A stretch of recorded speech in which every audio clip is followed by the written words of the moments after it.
Hello there and welcome back. This is Kevin Smith with First Team Real Estate here in Southern California, and I'm honored to have a guest here, Michelle Harrington with First Team. Michelle, you want to introduce yourself? Tell us a little bit about yourself. Hi, my name is Michelle Harrington, and I'm the new managing broker for First Team Real Estate, and I'm really happy to be a part of Kevin's operation. Yeah. So Michelle's put a tremendous PowerPoint together. And as we go into year 2019, I know there's a lot of people out there that have kind of mixed reviews as to what's going on in the economy and the market and that kind of thing. So Michelle and I are going to go through a PowerPoint presentation here. We'll hopefully keep it short. If you have any questions or any comments, feel free to email, text, or call us at the end. But we're just going to kind of point out what's going on nationally, and then a little bit here of like what's going on in California. So let's get started. We got a lot of information here. So economic 2019 market and forecast. So here we go. Let's get started. So first I want to thank the California Association of Realtors who put together most of this presentation, and then I added some slides from Keeping Current Matters, which is another great site that we rely on for our statistics. Yeah. So realtors have been praying for two things: price increases to slow down and inventory to pick up. And it's kind of funny that now that price increases have slowed down and inventory has picked up, everybody's kind of freaking out like the sky is falling. But I'm here to tell you the sky is not falling. So the U.S. economy right now is our biggest strength. We have 4.2% GDP growth, 3.8% in consumption growth. Our core CPI is up. Our unemployment is down, the lowest it's been in 40 years. Our job growth is up. So everything about the economy nationally is looking great. Right. You can see that employment is at an all-time high, and best it's been in a long time. Unemployment is the lowest it's been in 40 years. Consumer confidence is the highest it's been in 8 years. This was 18 2005, years. And now here. Yeah, you can see that the trend has gone way up, and consumer confidence is huge for anybody looking to buy houses, obviously. Inflation still remains low, even though the Feds are scared that it's not going to remain low. Right now, it's still remaining low. Our wild card is the financial markets, and we've seen a little bit of drama with the financial markets, and I know that makes a lot of people nervous when we see the fluctuations that way. So that's one of our wild cards. Our other wild card is 30-year fixed rate mortgage is at 5%, and that's the first time it's been that high since 2011. So that kind of freaks people out. A little bit of wild card with the, right. The market, and then a little bit of interest rates going up, and people get nervous. Yeah, and then you talk to people who have purchased years ago, and they've had like 13% interest rates or 7% interest rates. So historically, 5 is still, as it's still ticking up, it's still historically the best. Historically great interest rates. Yeah. So don't be scared. So the Fed has raised rates 8 times since 2015, and they promised to raise them a little bit more. So it is a good time to buy right now while they're still low. You can see they're raising them a little bit as we speak this year. But when you look at the perspective of interest rates, you can see how high it's been and how low it is right now. So this is 1971, where we were up in the almost 8% and quickly up to 18%. Yeah, that's crazy. And then 2017, we're down here. So interest rates historically are doing really great. But these rates right now, these little mortgage pushes will hurt affordability. We can see that the difference between a 5% and a 5.5% is $150 on the average mortgage. And then same here, you need to have another $5,000 in income to qualify when interest rates go up like that. So are we in a housing bubble? And that's the question that everybody asks us, right? We get that every day, like, are we in a housing bubble? Yeah. So there was Current Matters actually did a poll of 105 economists, and 104 of them said that prices will continue to appreciate. So we are not in a bubble. 99% of them says we'll still see appreciation nationwide. So the projected home price appreciation, you can see like Zellman, Freddie Mac, NAR, Fannie Mae, the Mortgage Bankers Association, they're all predicting continued appreciation. And I think that sometimes what we see in the headlines is that appreciation has slowed, or appreciation has stopped, or appreciation is not as projected. And that makes people think that prices are going down. Right. So in 2018, yeah, it was 5%. Yeah, it's going down, but it's still going. It's still appreciating. It's still going the right way. Yeah. So we can see that appreciation has slowed nationally, but it's still going the right way. And why has appreciation just slowed and not completely tanked?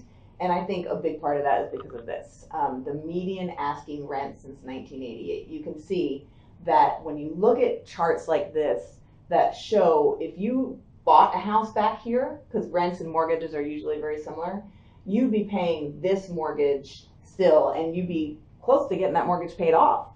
And if you rented, you'd be paying this. So it's a big deal, the difference between renters and owners. You're just constantly just putting money into the landlord's pocket and not into your own equity and tax write-offs and your appreciation and all that kind of stuff. So definitely have to buy.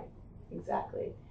This is one of my favorite slides, and this is nationally, because I think if you looked at California, this would be a whole lot more than what it shows right here.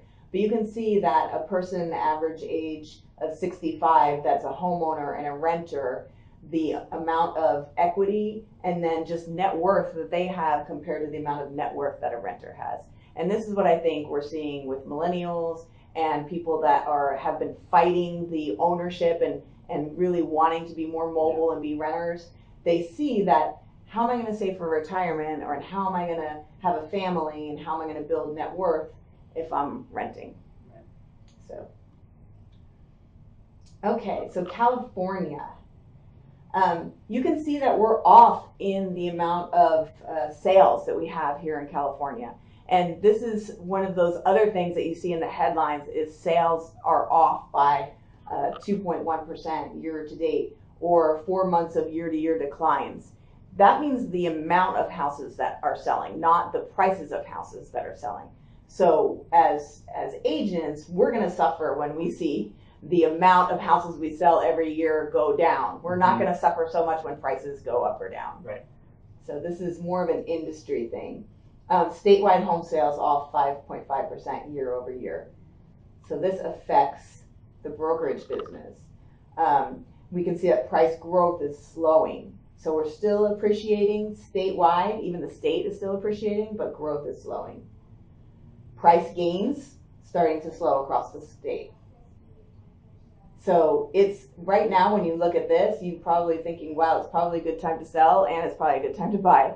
Your interest rates are making it a good time to buy. And then the fact that we're seeing decelerating growth, so prices aren't going up every year like they were for so long, makes it a good time to think about selling. Or by a huge amount. Yeah. So here we can see where we were or are historically on the peak month. So Orange County, the peak month was June 2007. And right now we're up 8.1% over the peak. So that's, the reason I like these numbers is because sometimes you can really see where the deals are. Yeah, so like San Bernardino right now looks like this is a great time because 17%. They're still 17% off the peak. So San Bernardino has a long way to go in appreciation. So that's a hot area to get into, in my opinion. So the shift. Consumer poll, and this is taken in September 2018, and it says, do you think it's a good time to buy a home in California? And 78% of consumers said no. And is it a good time to sell? 57% said yes. So there's definitely, I mean, even though consumer confidence just in general is way up, there's definitely this timidness on California home buyers in whether or not they want to jump into the market. And we're seeing that reflect in this price kind of, not depreciation, but this fight between buyers and sellers of whether or not they're willing to pay top dollar right now for homes in California. Our inventory is growing. That's going to definitely put some more pressure on prices. And the shift started in January. We didn't really feel it till probably around the summer months, but it actually started back in January where the inventory really started growing and has continued to grow up until this past summer. Right. So with a weaker demand, where did all the buyers go? That's a good question. Listings are taking longer to sell. As you can see, days on market is up, and more listings with price reductions. So when we talk about the shift, the first-time buyers, where did all the buyers go? A lot of the first-time buyers aren't as high as our long-run average. Our long-run average is 37.4%, and our average right now is at 34.8%. So why are first-time buyers not buying? Unaffordability. I mean, it's really tough for first-time buyers to get in this market. Yeah. It's a lot easier if you have something to sell and you can use that and Right. roll it forward. But to try to come up with a down payment and to outpace the appreciation is very difficult. So yeah, so we're seeing you got to start someplace. I think that's a lot of times people want millennials, at least people that I've talked to, they really want that dream home when they should be going back to let's just get what we need now and then we'll just step up to the next start house. with a condo. That's always the way to go. Affordability, we talked about this, a big problem. When you look at first-time home buyers compared to repeat buyers, you can see affordability is a huge issue for them. Whereas if you're selling a property and buying a property and prices are high, you're going to get a lot for your property. So it kind of negates that the prices being so high. So our share of international buyers have dropped a lot. That's one part of where our buyers went. And then as far as sellers still are not moving. So we're not seeing sellers move like we had in the past where they moved every 5 to 6 years. Yeah. Now we're up to 11.5 years before a seller decides to move. And the reason that is we have low rates on our current mortgage, property tax are low, there's capital gains hits. Right. And where can they afford to go? A lot of people are not moving because they have such a great property tax, great mortgage rate, and if they moved, they would lose that and their payment would be a lot higher. Unless they're possibly leaving the state and going someplace else. Unless they're leaving the state. Good point. I'm going to bring that up. So given a choice between spending a fixed amount of money on a down payment for a new home or fixing up their current home, most Americans chose renovation. So 76% of people would rather 76% of all, would rather renovate than find a down payment for a new house. And you can see that by age, and 55 and over, it goes way up. Right. That's where our inventory issues are happening. So when you talk about sellers moving out, that's where they're going. 29% of sellers are moving out of California. So that's up 10% from 2013. So we're seeing a rapid rise in that, and I think that'll probably continue to happen. A lot of sellers from Orange County are moving to the Inland Empire, and then they're moving from the Inland Empire to Arizona, Texas. And you can see right here, 750,000 people have left since 2010. This is our out migration. They're coastal to cheaper markets first. Yeah. So they'll go to Riverside, they'll go to San Bernardino, Texas, Arizona, Nevada, Kern. So there's some affordable California markets that they'll go to, and then they'll go to Arizona, Texas, Oregon, and Washington. Right. Pricing is keeping our residents out of state. Again, here you can see Texas, Arizona, Kern County, Georgia, Utah, North Carolina. This is where people in the Inland Empire are moving out. Yeah. So our forecast. The economy looks amazing. Our GDP, our unemployment, our CPI, we look really good. Even our 30-year fixed mortgage looks really good when you look at it historically. The California housing economic outlook looks good as well. Our unemployment is low. Our population is growing, even though people keep moving out. I'm still so confused about how people keep moving out of the state and our population still grows and our traffic just keeps getting worse. 40 million people here just in California. Yeah. So our housing outlook is still very positive. We think 2019 is going to be a good year. We think that the percentage of number of sales will be lower than it was last year, but our price will be higher than what it was last year. Yeah. And we predict that our 30-year fixed mortgage will go up to 5.2%. And this is